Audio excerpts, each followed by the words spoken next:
हाँ जी। अब आपकी कंडक्शन का एक मैथमेटिकल एक्सप्रेशन होता है, उसको देख रहे हैं, कंडक्शन को आगे बढ़ा रहे हैं।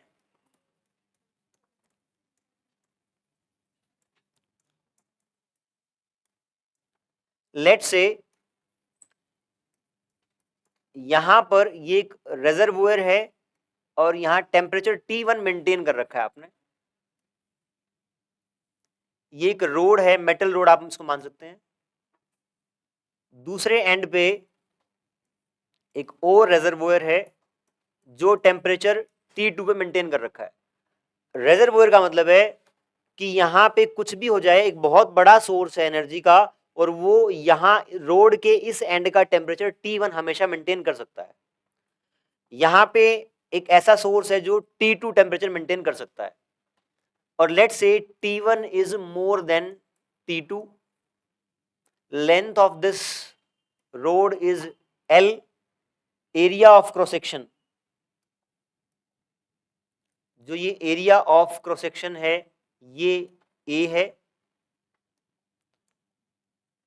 अब ये बताएं, अगर टेम्परेचर T1 बड़ा है T2 से, तो हीट ट्रांसफर किस साइड होगा?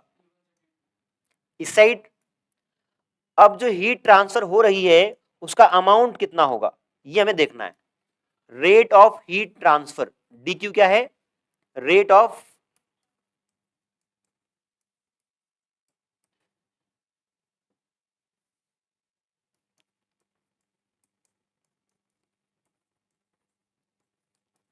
आप ये बताएं, जो रेट ऑफ हीट ट्रांसफर है वो टेम्परेचर डिफरेंस पे कैसे डिपेंड करेगा? मतलब अगर दोनों एंड्स के बीच का टेम्परेचर डिफरेंस ज्यादा होगा तो क्या हीट फ्लो ज्यादा होगा? हाँ जी, क्योंकि टेम्परेचर डिफरेंस ज्यादा हुआ तो हीट फ्लो ज्यादा रहेगा, तो टेम्परेचर डिफरेंस के डायरेक्टली प्रोपोर्शनल होगा। अगर ये एरिया ऑफ क्रॉस सेक्शन ज्यादा हुआ तो क्या ज्यादा हीट फ्लो करेगी? हाँ जी, तो एरिया पे डिपेंड करेगा। अगर लेंथ ज्यादा होगी तब हीट फ्लो कम हो गया, एल के इनवर्सली प्रोपोर्शनल रहेगी। अगर इन सारे पैरामीटर्स को आप कंबाइन करते हैं तो rate of heat flow dq by dt is directly proportional to a delta t by l, और यहां पे प्रोपोर्शनैलिटी को हटाने के लिए अगर एक कांस्टेंट लगाएं तो dq by dt is equals to k a delta theta upon l। ये आपका फॉर्मूला बनता है, k कांस्टेंट है और dq by dt is rate of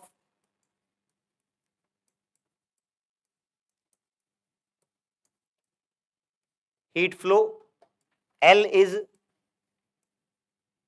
length of road, A is area of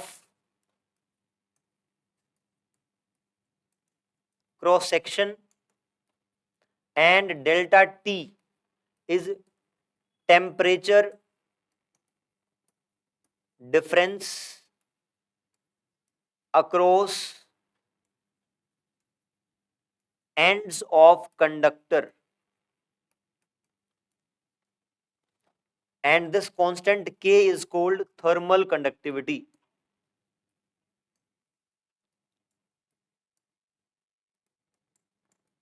ये आपके मटेरियल के ऊपर डिपेंड करेगा कि रोड किस मटेरियल की बनी हुई है। अगर ये लोहे की है तो कंडक्टिविटी अलग होगी, और कॉपर की है तो अलग होगी, के पे डिपेंड करेगा आपका। तो ये रेट ऑफ हीट फ्लो है, एक्सप्रेशन लिख लें और सबका मतलब भी लिख लें, लेंथ ऑफ रोड है ये।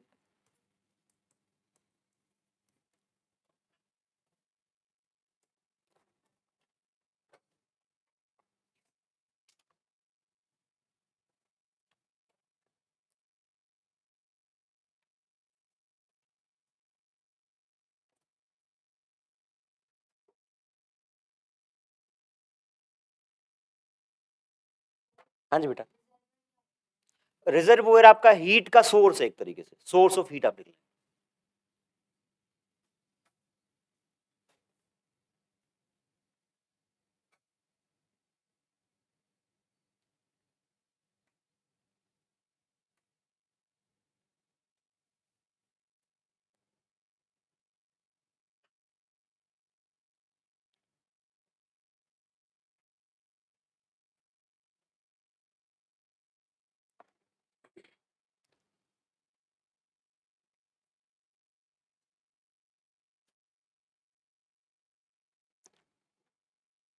डन।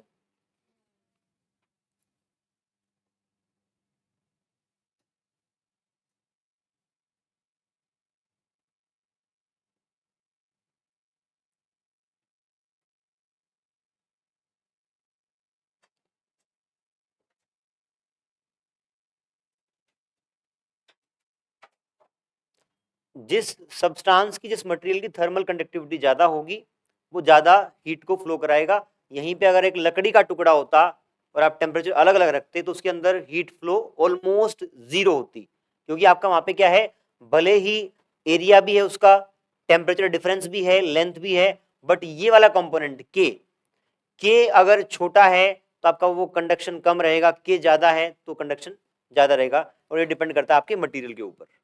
ठीक है, प्रियांश डन। सवाल लिखेंगे। One face of aluminium cube,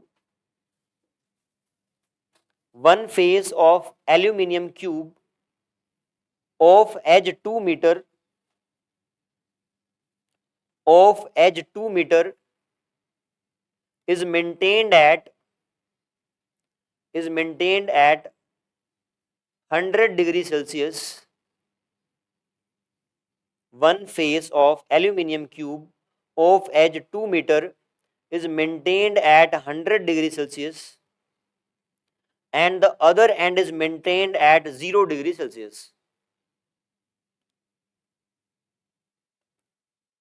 Other end is maintained at 0 degree Celsius. Full stop. All other surfaces,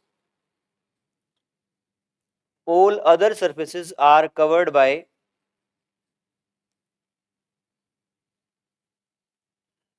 adiabatic walls. All other surfaces are covered by adiabatic walls. Full बताऊंगा अभी. Full stop.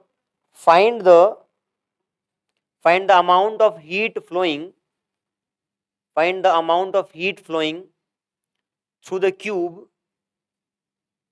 find the amount of heat flowing through the cube in 5 seconds.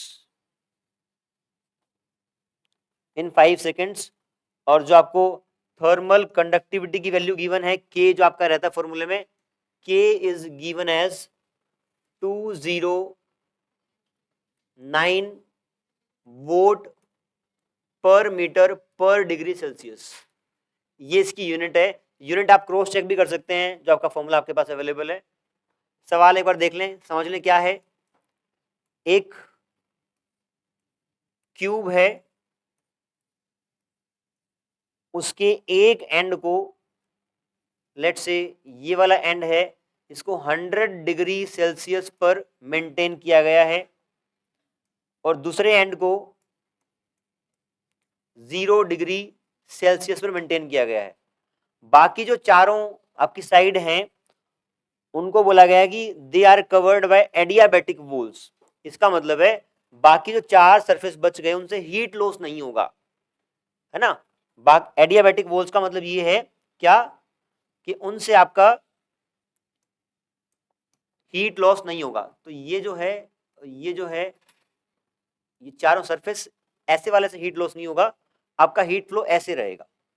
इनकी length दे रखी है, length आपकी 2 metre है, और एक cube है। आपको निकालना है कि 5 सेकंड में इस एंड से इस एंड तक कितनी हीट फ्लो कर जाएगी।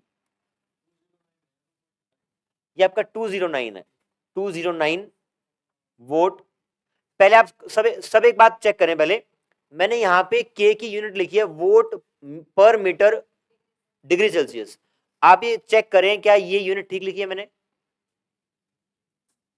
हाँ जी, कैसे चेक करेंगे लोग।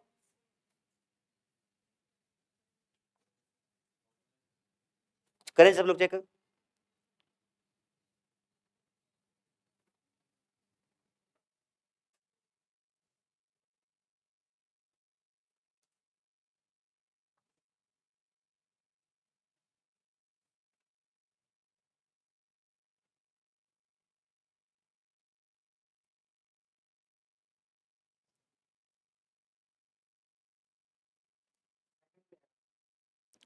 सेकंड तो नहीं आना चाहिए, यही है आपका, सही है वैसे यूनिट, कोई दिक्कत नहीं है। किसी की आई यूनिट? सबकी सेकंड आ रही है। देखो आप, dq by dt energy per unit time, energy per unit time है तो वो वोट होती है, पावर की यूनिट वोट होती है, और वो work done per unit time होता है, और वर्क और एनर्जी की यूनिट सेम होती है, तो dq by dt is in vote. वो आपकी वोट हो गई, उस साइड से दो टर्म और आ गई, मीटर और डिग्री सेल्सियस, यूनिट ठीक लिखिए। अब आपको निकालना है कि 5 सेकंड में यहां से यहां कितनी हीट फ्लो करेगी करंट, राइट? कितना बड़ा कमरे में आ जाएगा? 209 000 जूल में।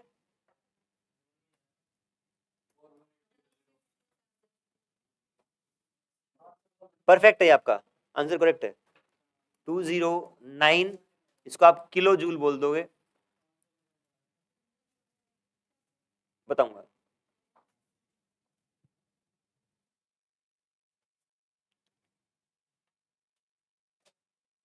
हाँ जी, ट्राई करें।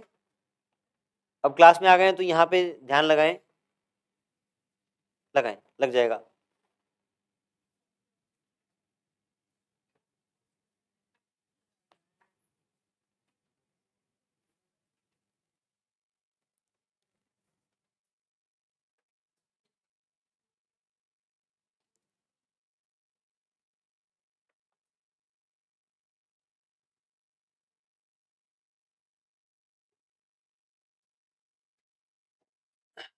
देखिए आप, rate of heat flow, let से क्यू हीट फ्लो हुई टी टाइम में, तो Q by T rate of heat flow is equals to K की वैल्यू है 209, या पहले आप लिख दें के A delta T upon L. Q की वैल्यू आपको निकालनी है, टाइम आपके पास 5 सेकंड है, ये 209 है। एरिया, ये वाला एरिया निकालना पड़ेगा, अगर ये लेंथ 2 है, ये लेंथ 2 है, तो कितना होगा 4। टेम्परेचर डिफरेंस आपका 100 है, लेंथ आपकी 2 है, सोल्व करेंगे आपका ये आंसर आ जाए।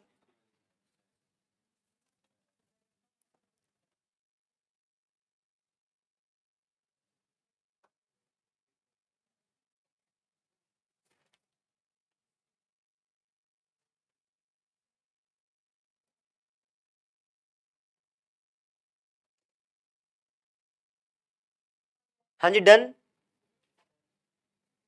पूछना है, आगे बढ़े, लिखो सवाल। Three identical rods, three identical roads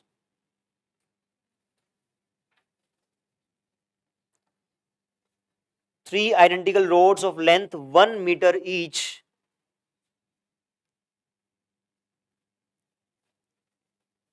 having cross section area, वो अगला छोड़ देगा अब तू। Three identical rods of length 1 meter each having a cross section area of 1 centimeter square each। तीन रोड हैं, सबकी लेंथ कितनी है? 1 मीटर, और सबका क्रॉस सेक्शन एरिया कितना है? 1 centimetre square, and made up of aluminium, copper and steel respectively, made up of aluminium, copper and steel respectively।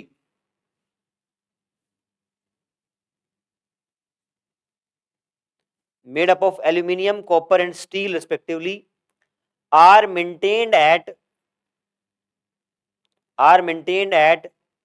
12 degree Celsius, 4 degree Celsius and 50 degree Celsius। आपके पास aluminium है, copper है, steel है, इसको आपने maintain किया है 12 डिग्री सेल्सियस पे, ये 4 डिग्री सेल्सियस, और ये आपका 50 degree Celsius at there separate ends, eight there separate ends, full stop. find the temperature of their common junction, find the temperature of their common junction। जो यहाँ पे कंडक्टिविटी गिवन है aluminium की 200 volt meter पर kelvin लिखे या पर degree Celsius, बात बराबर ही है। के स्टील,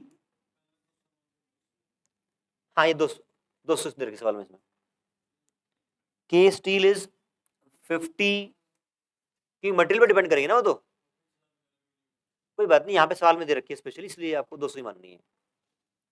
50 वोल्ट मीटर केल्विन, और तीसरा कौन सा बच गया? Steel, aluminium, copper.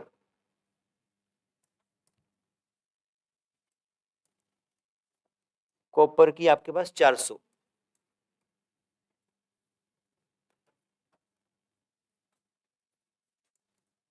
डायग्राम कैसा है वो एक बार समझ लें, सवाल में गिवन है वही। तीनों रोड्स ऐसे एक कॉमन एंड पे कनेक्टेड हैं। लेट्स से ये एल्यूमिनियम है, ये कॉपर है और ये स्टील है। एल्यूमिनियम के एक एंड पे 12 डिग्री सेल्सियस टेम्परेचर मेंटेन किया गया है, कॉपर पे 4 डिग्री सेल्सियस और यहां 50 डिग्री सेल्सियस। जो इनका कॉमन पॉइंट है, यहां पर आपको टेम्परेचर निकालना है।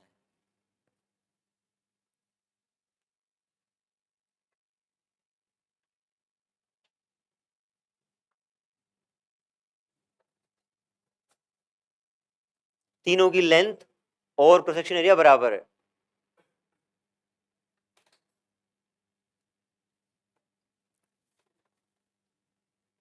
देख ले कौन सा सवाल समझ में आया क्या? आपकी रोड्स के तीनों एंड पे एक टेम्परेचर मेंटेन किया गया है, हमेशा इतना ही रहेगा। सबकी कंडक्टिविटी गिवन है, जिनका कॉमन एंड है वहां पे आपको टेम्परेचर निकालना है। क्या कॉन्सेप्ट लगेगा देखें एक बार। किस यहां जो ये कॉमन पॉइंट है, यहां पे आके हीट इकट्ठा नहीं होगी, हीट हमेशा फ्लो करती रहेगी। जैसे अगर एक पाइप में से पानी आ रहा है और आगे जाके आपकी उसकी 2 पार्ट हो गए पाइप के, तो वो पानी आपका बट जाएगा, ना कि इस जंक्शन पे इकट्ठा होगा। ठीक है, तो कुल मिला के जहां से भी हीट आएगी, फॉर एग्जांपल यहां से आई तो वो इसमें कुछ चली जाएगी, कुछ यहां चली जाएगी, यहां पे इकट्ठा नहीं होगी।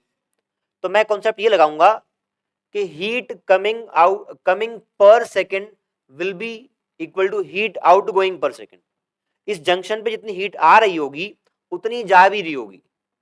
कब? जब आपका इक्विलिब्रियम कंडीशन आपकी रहेगी। ठीक है, तो मैं मान लो यहाँ पे टेम्परेचर टी मान लिया और ऐसा मान लेता हूं कि सारी हीट अंदर आ रही है, तो टोटल हीट अंदर जो आएगी उसका एक्सप्रेशन लिखूंगा और उसको 0 के बराबर कर दूंगा, क्योंकि नेट इनकमिंग नहीं हो सकती। ठीक है ना, अगर मान लो सारी हीट आ रही है तो इसका मतलब ये वाला टेम्परेचर कम रहा होगा, तो बड़ा कौन सा हुआ? ये वाला। तो आप बोलेंगे heat coming from this rod पर सेकेंड विल बी के ऑफ एल्यूमिनियम के ए डेल्टा थीटा कितना हो जाएगा? 12 माइनस टी अपॉन एल। ये है rate of heat flow through this. ऐसे ही आप rate of heat flow from this निकाल लेंगे, वो आपका हो जाएगा के स्टील, एरिया सेम रहेगा, temperature 50 minus T. 50 minus T इसलिए किया है क्योंकि हम फ्लो इस साइड मान रहे हैं, इस साइड मानेंगे तो आपका ये वाला टेम्परेचर बड़ा रहेगा, तभी फ्लो इस साइड हो रहा होगा। ऐसे इसका मान लो आप upon L plus third term जब करेंगे के ऑफ, ये मैं स्टील का लिख दिया क्या? अब बच गया कॉपर का, के copper A delta theta 4 minus T upon L. इन तीनों को ऐड करके मैं 0 के बराबर कर रहा हूं।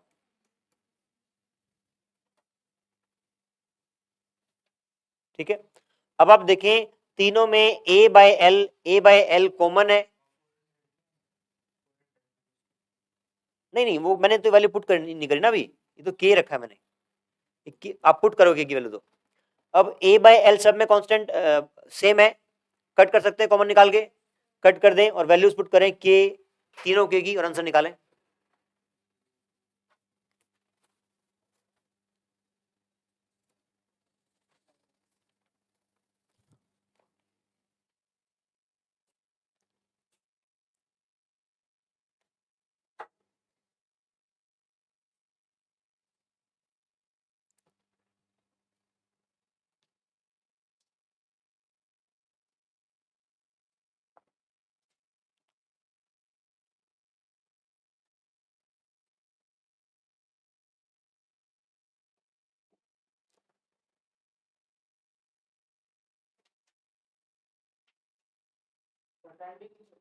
Done, 10 degree Celsius is correct answer. You can do wonders if you want.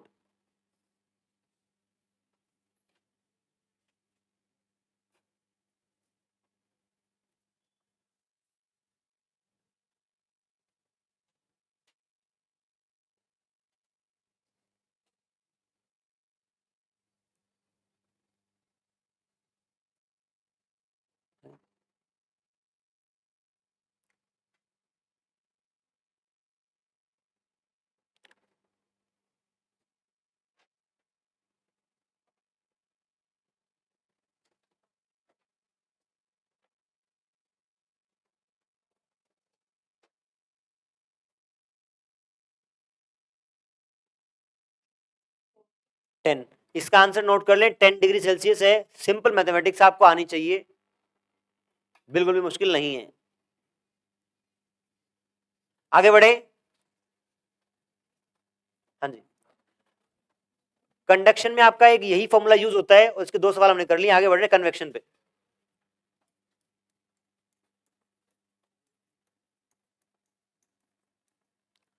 Convection का बेसिकली मीनिंग क्या है वो हम समझ चुके हैं, आप डेफिनेशन लिखें उसकी।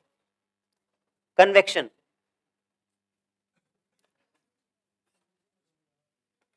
बाद में देख लेंगे, आपका नहीं आया तो कोई बात नहीं, आंसर नोट कर लें, 10 डिग्री सेल्सियस आ जाएगा सोल्व करके। Convection requires a medium, convection requires a medium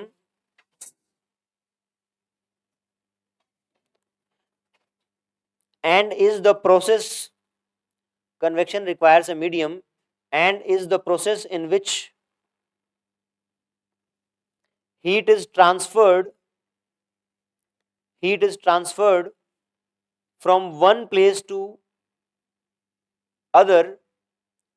दोबारा बोल रहा हूं, convection requires a medium and is the process in which heat is transferred from one place to other by actual movement of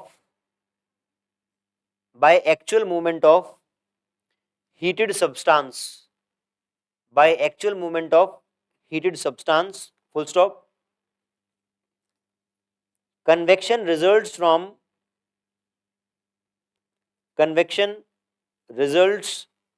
from difference in densities, difference in densities।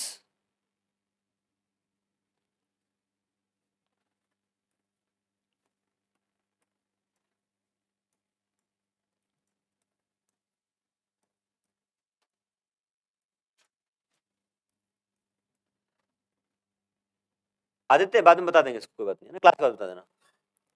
Convection हमने समझ लिया, definition लिख ली। अब उसके ऊपर based कुछ natural phenomenon है, उसको हम देख रहे हैं। पहला आपका लैंड एंड सी ब्रीज, पढ़ा है ज्योग्राफी में आपने कहीं, बता दें क्या होता है।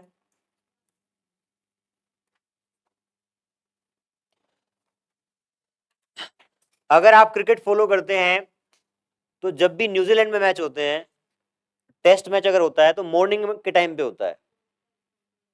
हाँ जी, नहीं बस उसमें हवा तो बहती समझ जाओगे ना, इतना ही समझाना है, क्रिकेट का कुछ नहीं समझाना। तो होता क्या है कि न्यूजीलैंड में जब भी मैच होता है तो सुबह ग्राउंड, मतलब चारों तरफ आइलैंड कंट्री है और आपकी हवाएं समुंदर से किसकी तरफ आती है, लैंड की तरफ।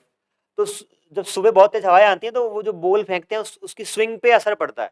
तो कुल मिला के वहां पे जो हवा आ रही है लैंड से, सी से लैंड की तरफ, उसको समझते हैं कन्वेक्शन के आधार पे वो कैसे हो रही है ना। लेट्स से ये लैंड है और इस साइड ये आपका सी है। आप ये बताएं, हीट करने पे सन की जो हीट आएगी उससे आपका सी वाटर जल्दी गर्म होगा या लैंड जल्दी गर्म होगी? पानी देर से गर्म होता है और देर से ठंडा होता है, तो पहले आपका सी लैंड गर्म होगी कुल मिला के। और जब लैंड गर्म होगी तो नीचे की एयर, जो यहाँ पे एयर है आपकी, वो हल्की हो जाएगी, और हल्की होने के कारण वो ऊपर चली जाएगी। और इसके ऊपर जो यहाँ एयर थी वो अभी उतनी हल्की नहीं हुई है, तो इन के डेंसिटीज में डिफरेंस होने के कारण प्रेशर डिफरेंस क्रिएट होता है। वैसे आप सोचो, अगर एयर ऊपर चली गई, कम एयर रह गई वहां पे, तो क्या प्रेशर कम हो जाएगा? प्रेशर कम हो जाएगा। यहाँ वाली एयर उतनी गर्म नहीं हुई, तो कंपैरेटिवली यहाँ प्रेशर ज्यादा रहेगा। तो यहाँ प्रेशर ज्यादा होने के कारण ये एयर इस साइड शिफ्ट होगी और वो घूम के ऐसे आएगी। जैसे आपका पतीले में पानी गर्म होता है एज इट इज, ऐसे यहीं पे क्या होता है, पहले लैंड ज्यादा हीट अप हुई तो ये पार्ट हल्का होने के कारण ऊपर गया, इसको रिप्लेस करने के लिए यहां से एयर आई, तो इसको बोलते हैं आपकी सी ब्रीज।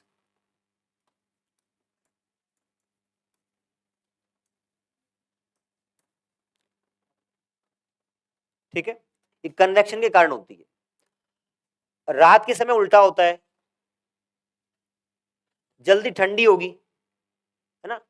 ये सुबह का समय है जब आपकी क्या है, आप लिख लें बच्चे मॉर्निंग टाइम में है ये डायग्राम आपका, जब सुबह सुबह सूरज आया है, ये हीट होने लगा है, तो आपकी सी ब्रीज आएगी। रात को उल्टा क्यों हुआ? क्योंकि ये लैंड है, जितनी जल्दी गर्म हुई है उतनी जल्दी ठंडी होगी, तो यहां की एयर ज्यादा ठंडी होगी एज कंपेयर टू दिस। तो इसके मुकाबले ये वाली एयर जो कि सी के ऊपर है, ये ज्यादा गर्म है अभी भी एज कंपेयर टू दिस, तो ये ऊपर की तरफ उठेगी और उसको फिल करने के लिए यहां से आएगी, इसको आप बोलेंगे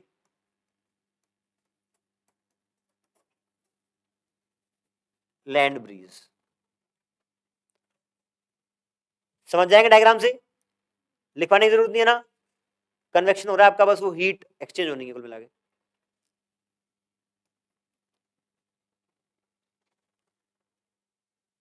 नेक्स्ट एग्जांपल है, आप लिख लें इसका मॉनसून।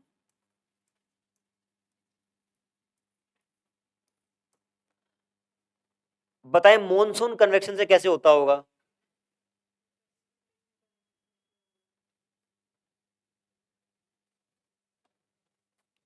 लिख लिया गया? लिख लें आराम से। जिन्होंने लिख लिया वो सोचें कि मॉनसून पहले तो होता क्या है और फिर उसमें कन्वेक्शन का क्या रोल है।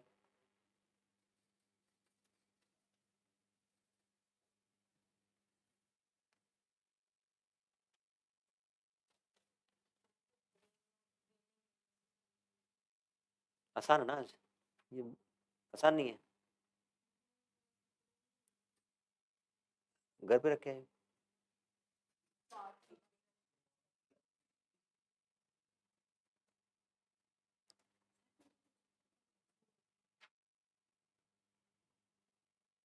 हाँ जी, लिख लिया।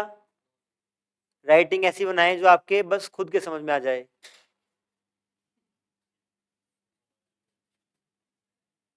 हाँ इतनी तो बना लें, ऐसा नहीं कि मतलब आप सभी दोस्तों के काम आए ऐसे नोट्स ना बनाए। क्यों छवि,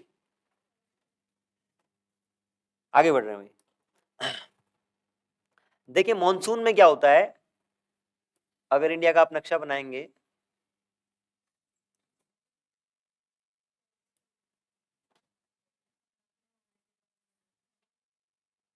ठीक है, अब जब गर्मी आती है, मॉनसून कब आता है, कौन से महीने में आता है? अगस्त में आता है मॉनसून। हाँ, और मतलब जुलाई में आ जाता है ना, 15 जुलाई के आसपास या और अर्ली आ जाता है। तो कुल मिलाए गर्मियों के मौसम में आता है। गर्मियों में क्या अंतर आता है हमारी अर्थ की लोकेशन का और सन के रिस्पेक्ट में? पास होती है। सामने होती है। जैसे फॉर एग्जांपल यहां सूरज है, आपको ये पता है कि धरती अपनी एक्सिस पे ऐसे घूमते हुए वो एक्सिस झुकती भी है 23 डिग्री सेल्सियस नहीं 23 डिग्री, है ना। 23 ऐसे मूव करते करते आगे झुकती है। इंडिया नॉर्दर्न हेमिस्फीयर में है, जब झुकेगा तो इंडिया सूरज के सामने आ जाएगा, तो इसलिए गर्मी होती है। उस केस में जब ज्यादा हीट आ रही है, अर्थ सॉरी इंडिया में जो आपका लैंड वाला पार्ट है ये ज्यादा हीटअप होगा, यहां पे हीटअप होगा ये, तो हवा ऊपर उठेगी, और जो यहां की एयर है ये ऊपर उठने के कारण यहां से उसको फिल करेगी वैकेंसी को, और क्योंकि ये वाली एयर आपकी ओशियन के ऊपर से आ रही है तो मॉइस्चर आपके उसके साथ में होगा, वेपर साथ में होंगे, तो यहाँ पे पहाड़ों में टकरा के बारिश हो जाएगी। तो कन्वेक्शन आपका क्या है, जो एयर हीटअप हुई वो ऊपर आई, उसको फिल करने के लिए ठंडी एयर नीचे से आई, और ये वाली आपका एयर में मॉइस्चर होगा और टकरा के वो पहाड़ों से और कहीं से भी बारिश आपकी हो जाएगी। इस तरीके से मानसून होता है, और वो भी कन्वेक्शन बेस्ड फिनोमिनन है। बना लें इसको और अपनी भाषा में लिख लें, या लिखवाऊं, नहीं लिखवाऊं, पर सवाल मैं पूछ सकता हूं कि एक्सप्लेन मानसून, टेस्ट में पूछूंगा, बस आप ऐसा ये बना के मत छोड़ देना।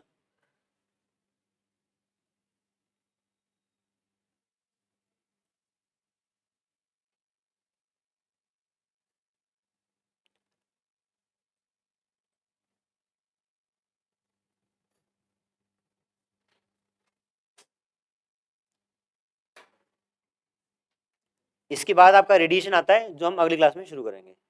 आज इतना ही करते हैं।